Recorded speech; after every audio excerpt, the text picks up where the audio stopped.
나사로의 가정에 일이 터져버렸습니다. 갑자기 일이 터졌습니다. 집안의 대들보격이었던 나사로가 픽 하고 쓰러진 거예요. 이 나사로의 나이가 어느 정도 됐을까요? 11절에 보면은 우리 친구 나사로라고 주님 말씀하십니다. 아마 30대 중반쯤 되지 아니했나 미루어 짐작을 합니다. 건강했었는데, 젊었었는데, 가정을 이끌어가는 호주였었는데, 무엇보다도 마르다와 마리아가 그렇게 기대며 의지했던 대상이었는데, 그 나사로가 픽 하고 쓰러진 것입니다.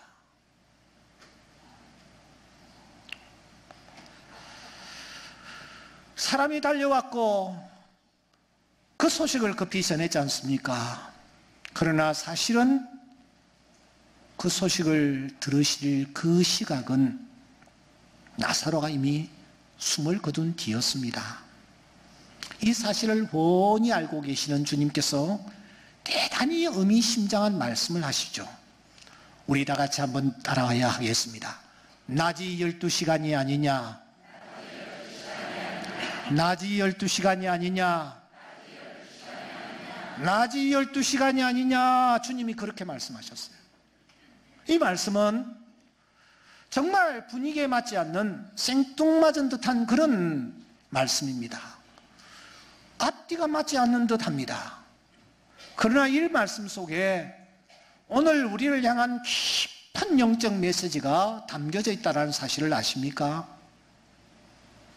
우선 낮이 12시가 아니냐 아니고 낮이 12시간이 아니냐라는 사실을 놓치지 마셔야 합니다. 예수님께서 지금 이 말씀을 언제쯤 하셨을까요? 유대인의 당시의 상황들을 염두에 두고 이 말씀을 이해하셔야 합니다. 당시 유대인들은 시계가 없었습니다. 그래서 아침 시간이 뜰 때부터, 해가 뜰 때부터 해가 지는 하루 낮을 12등분으로 나누었습니다. 그렇게 해서 시간을 관리하고 사용했단 말입니다. 그럼 12시간은 언제냐? 12시간은 그 12등분 가운데서 마지막 한 조각, 그것을 말하는 것입니다. 예수님은 지금 언제 이 말씀을 하시느냐? 12조각 가운데서 마지막 한 조각, 다시 말하면 해가 지금 서산으로 뉘엿뉘엿 넘어가고 있습니다. 그 한 시간이 잠시 오면은 쑥 넘어갈 것이요 어둠이 찾아올 것입니다. 하지만 아직까지 낮이에요. 그래서 예수님이 낮이 12시간이 아니냐라고 말씀하시는 것입니다. 바로 그 시간에 주님께서 서산에 지는 해를 바라보시며 말씀하시는 것입니다. 누구에게 이 말씀을 하십니까? 본문에 보시면 제자들에게 이 말씀을 하셨다고 말씀합니다. 여기에 또 깊은 뜻이 있습니다. 여러분, 이 제자들은 아마 20대, 30대 초반이었을 것이라고 짐작합니다. 젊습니다. 혈기방장합니다. 꿈도 있고요, 용기도 있고요, 자신만만한 젊은이들입니다. 뭐든지 해낼 그런 용기 백배한 젊은이들입니다. 이 젊은이들을 향하여 낮이 12시간이 아니냐라고 주님이 말씀하신다라는 것입니다. 그러므로 이 말씀은 그 제자들에게 하시는 말씀이 아니에요. 오늘 이 예배에 참석한 우리 모두에게 말씀하십니다. 주님이 오늘 나에게 이렇게 말씀하십니다. 낮이 12시간이 아니냐? 그렇게 말씀하신다라는 거예요. 그러면 이 말씀 속에는 어떤 뜻이 담겨져 있습니까? 세 가지 중요한 뜻이 담겨져 있습니다. 첫째는 지극히 짧다라는 거예요. 벌써 마지막 짜투리 시간 너가 보내고 있다, 그 얘기예요. 둘째, 그렇지만 아직도 낮이다라는 것입니다. 마지막으로 이 낮이 끝나기 전에 해야 할 것이 있다라는 말씀이 이 낮이 12시간이 아니냐라는 이 말씀 속에 담겨져 있습니다. 주님이 말씀하셨습니다.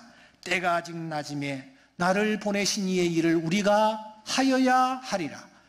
밤이 오리니 그때는 아무도 일할 수 없느니라.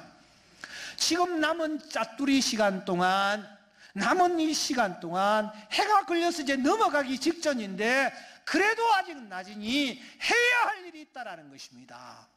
문제는 어떤 일을 하느냐라는 것이겠죠. 어떤 일을 하면서 나머지 이 시간을 보내야 할 것인가? 해가 세상에 걸려 있는데 어떤 일을 하는 것이 후회 없는 일이요 의미 있는 일일까? 잠시 후에 심판주 되시는 하나님 앞에 내가 서게 될 터인데 내가 하나님 앞에 섰을 때 부끄럽지 않기 위하여 이 남은 시간을 어떻게 보내야 할 것인가? 이런 질문을 우리가 스스로에게 던지지 않을 수 없는 것입니다. 역시 주님에게서 배워야 합니다. 12장 1절에 보면은 유월절 여세 전에라는 말씀이 있습니다. 이 말씀은 지금 예수님이 어느 시점에서 낮이 12시간이 아니냐를 말씀하셨는지를 알려줍니다. 정확하게 말씀드리면 십자가에서 운명하기 꼭 2주 전입니다. 이제 14일밖에 남지를 않았어요. 주님은 이것을 카운트하시면서 이 말씀을 하고 계시는 것입니다. 이제 2주밖에 남지 아니했는데 내가 남은 2주를 어떻게 보낼 것인가? 주님께서 지금 그 모범을 보여주고 계시는 것입니다. 무엇을 하며 주님이 보내셨습니까? 6절 말씀을 통해서 우리는 예수님께서 이 남은 시간을 어떻게 사용하셨는지를 배울 수 있습니다. 나사로가 병들었다 함을 들으시고 그 계시던 곳에 이틀을 더 유하시고, 우리는 이 말씀에 4가지 질문을 던졌습니다. 이 말씀을 어디에서 들으셨던가? 들으셨던 때가 언제였던가?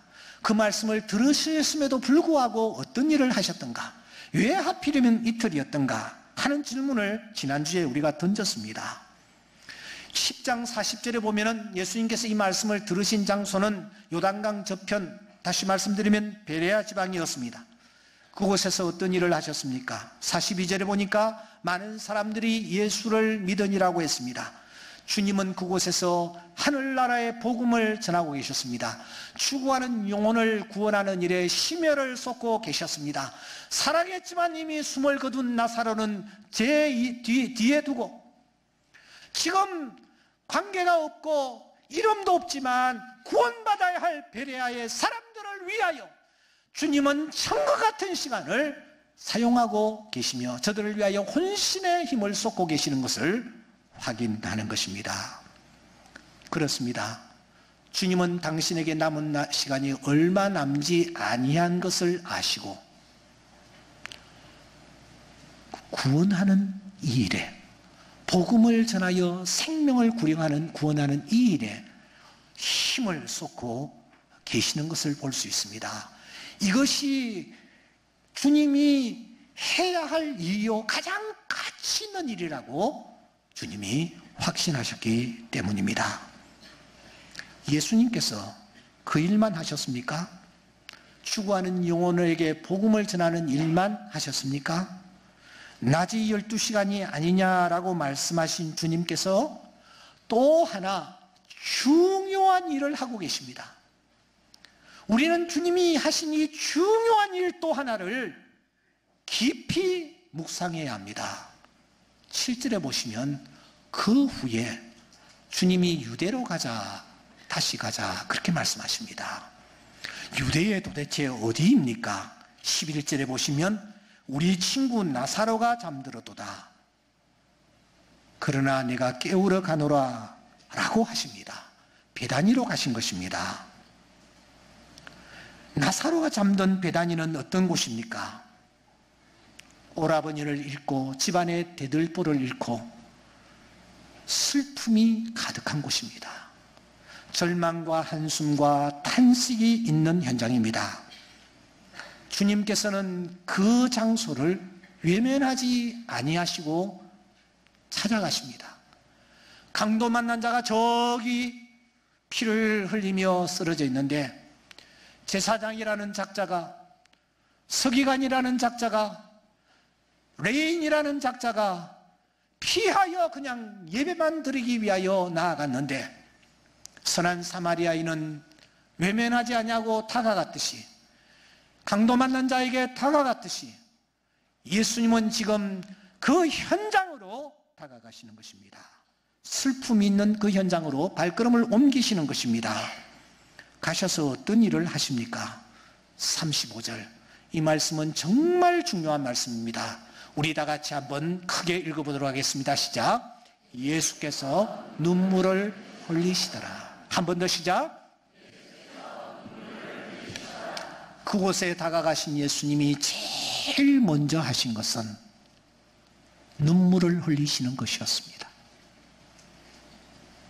성경은 1189장 31,102절로 구성되어 있습니다. 이 31,102절 가운데서 가장 짧은 구절이 35절입니다.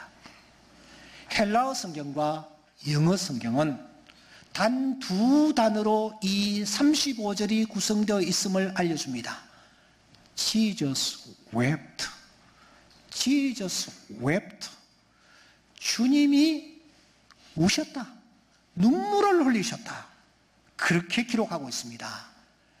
가장 짧은 구절이지만 가장 큰 울림을 우리에게 던져주는 말씀이 35절입니다. Jesus wept.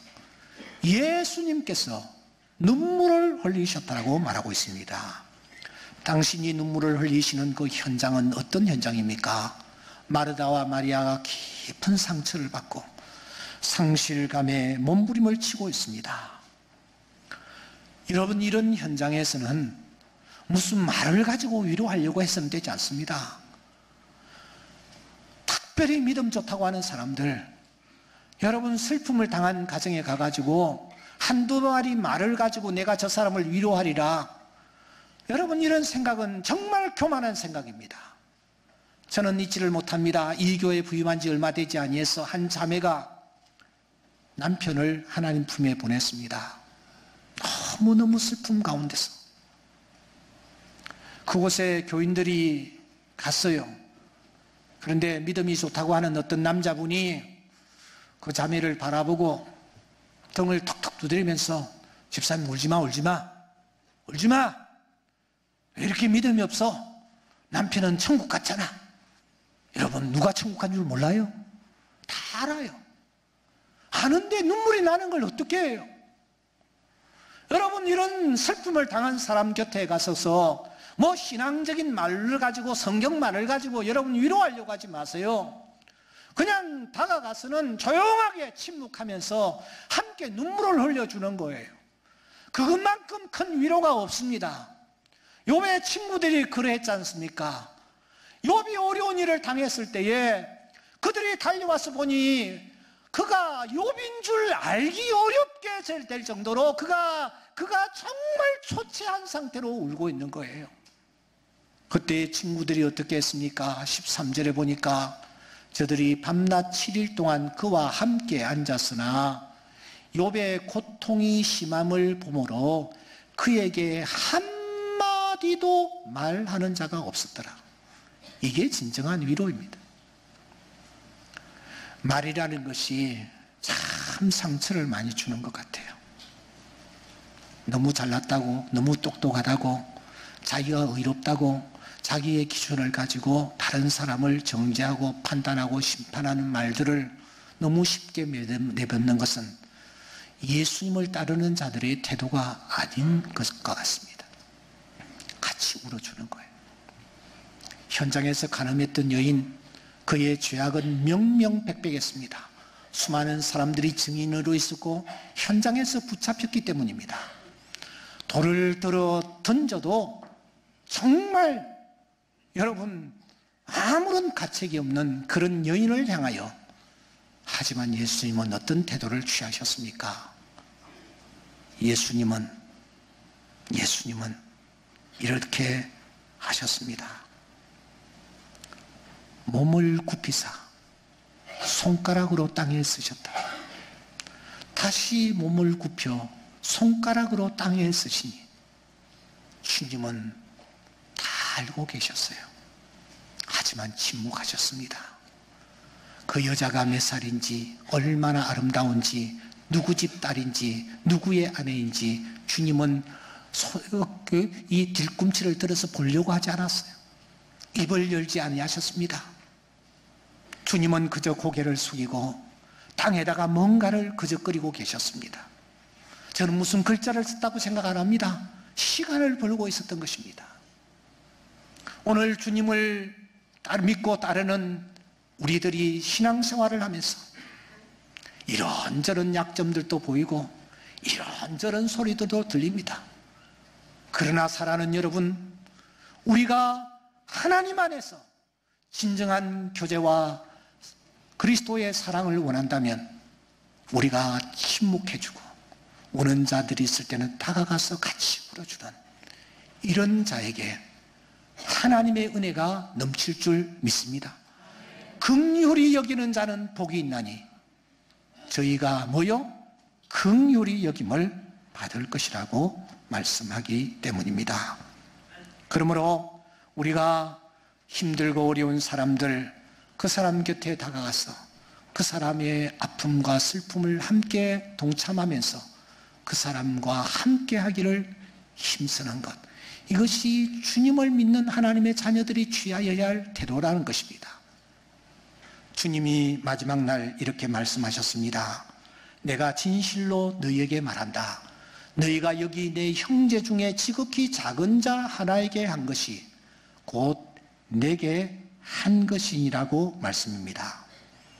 주님은 우는 자를 외면하지 아니하시고 찾아가셨습니다. 그리고 그들과 함께 오셨습니다. 같이 즐거워하고 같이 기뻐하고 계시는 것입니다. 그런데 여러분, 다가가서 같이 울어주면 그것이 끝입니까? 오늘 성경에 보면은 이 마르다와 마리아와 함께 울어주는 자들도 등장합니다. 그런데 그들은 같이 울어주는 것으로 끝났습니다. 그런데 주님은 아니십니다. 우는 자에게 다가가셔서 울어주셨을 뿐만 아니라 주님이 하나 중요한 일을 하고 계시는 것을 확인합니다. 41절이죠. 눈을 들어 우러러 보시고 아버지여, 아버지여. 주님, 그 주님이 지금 뭘 하고 계십니까? 기도를 하고 계십니다. 누구를 위하여 기도합니까? 자기 자신의 문제를 안고 기도합니까? 아닙니다. 내 곁에 있는 사람이 슬픔에 젖어 있습니다. 통곡을 하고 있습니다. 절망 중에 있습니다. 그 사람을 위하여 주님께서 기도하고 계시는 것을 우리가 확인합니다. 이 기도로 말미암아 나사로는 드디어 살아났고 그 가정에 큰 기쁨이 찾아온 것입니다. 그런데 주님이 이렇게 하늘 하나님을 향하여 기도하게 한, 기적이 나타나게 한 동인이 무엇입니까? 누가 마중물이 되었습니까? 다시 3절을 봅시다. 3절에 보시면 한 사람이 예수님에게로 달려갑니다. 그리고 예수님에게로 달려가 예수님에게 간구하는 것을 우리가 볼 수 있습니다. 주여 보시옵소서. 여기에 무명의 한 심부름꾼이 등장합니다. 그리고 그 심부름꾼과를 보낸 마르다와 마리아가 등장하는 것을 확인할 수 있습니다. 그야말로 기가 막히게 세 겹줄입니다. 심부름꾼, 마르다, 마리아가 세 겹줄이 되어서 예수님께 나아가 아뢰는 것입니다.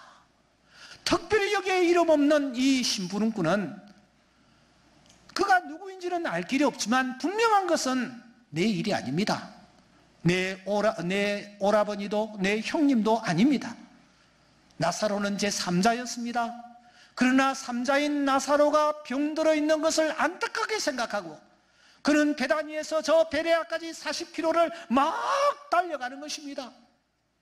그리고 그곳에 가서 이 마르다의 가정에 일어난 이 안타까운 문제를 주님께 아뢰습니다. 이것이 마중물이 되어서 주님이 찾아오셨고 그 주님이 하늘 아버지를 향하여 기도한 결과 놀라운 기적이 나타나게 된 것입니다. 한 사람이면 패하겠거니와 두 사람이면 맞설 수 있나니 세 겹줄은 쉽게 끊어지지 아니하느니라 라는 말씀 그대로입니다. 무명의 심부름꾼과 마르다와 마리아가 합심하여 세 겹줄이 되어 기도했을 때, 주님 앞에 나아갔을 때 주님께서 저들을 위하여 기도해 주셨고 기적이 그 현장에 나타난 것입니다. 사랑하는 성도 여러분, 낮이 12시간이 아니냐? 지금 몇 시라고 생각합니까? 그래서 여러분들은 무엇을 우선순위에 놓고 시간을 보내려고 합니까? 돈을 버는 것입니까? 체력을 보강하는 것입니까? 잠을 좀 더 자는 것입니까? 주님은 두 가지를 행하셨습니다. 하나는 복음을 전하는 일에 진력을 하셨고, 둘째는 기도하는 일에 진력하셨던 것을 우리가 확인할 수 있습니다. 오늘 나에게 주어진 시간은 내 것이 아닙니다. 주님이 야고보서 4장 13절 말씀을 통하여 우리에게 이렇게 말씀하십니다. 한 사람이 엄청나게 돈을 많이 벌었던 것 같습니다. 계획도 세웠습니다. 1년이라는 기간 동안에 어떻게 해야 될 것인지 계획을 세웠습니다. 그런데 말씀하십니다. 너희 생명이 무엇이냐? 잠깐 보이다가 없어지는 안개니라. 한 부자는 자신 있게 말씀했습니다. 너무너무 소출이 풍성했기 때문에, 저축해 놓은 돈들이 엄청나게 많았기 때문에, 여러 해 쓸 물건을 많이 쌓아 놓았기 때문에 그는 자기의 영혼에게 우리 쉬고 먹고 마시고 즐거워하며 살자. 그런데 생명의 주관자이신 하나님은 이렇게 말씀하십니다. 야, 어리석은 놈아, 오늘 밤에 내 영혼을 도로 찾아갈 것인데, 그러면 너가 그렇게 준비해 놓은 것이 도대체 네 것이 되겠느냐? 여러분, 낮이 12시간이 아니냐라는 말씀은 오늘 나에게 주시는 말씀입니다. 예외인 사람이 하나도 없습니다. 이 남은 시간을 어떻게 사용할 것인가? 주님에게서 배워야 합니다.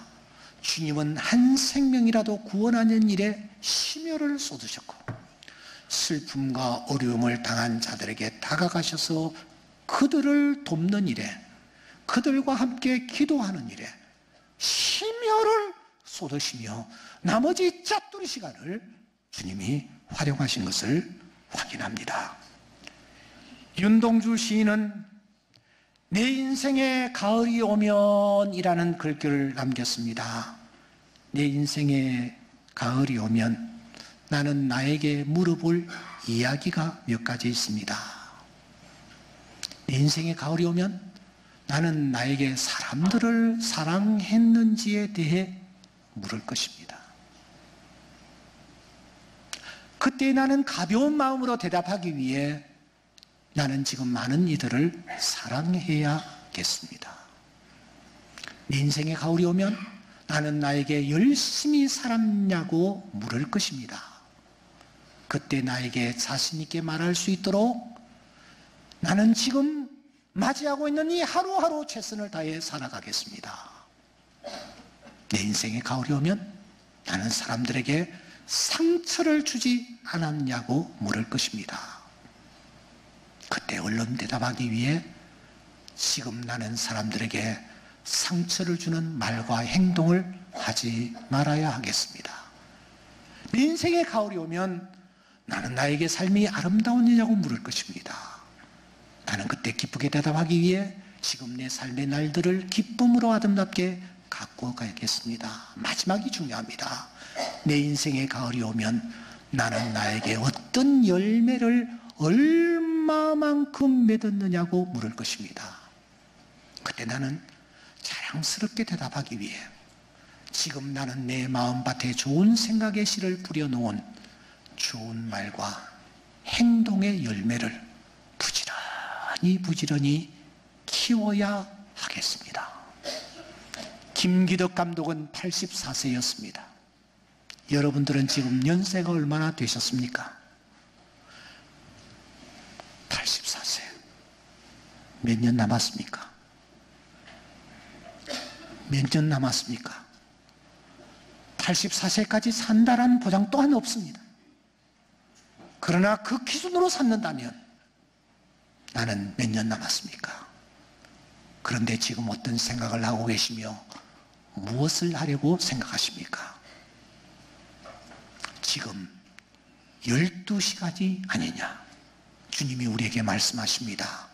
이 말씀 앞에 겸허한 자세로 우리의 시각을 다시 한번 돌아보면서 하나님이 기뻐하시는 걸음을 걸어가기를 힘쓰는 우리 모두가 될 수 있기를 주의 이름으로 축원합니다.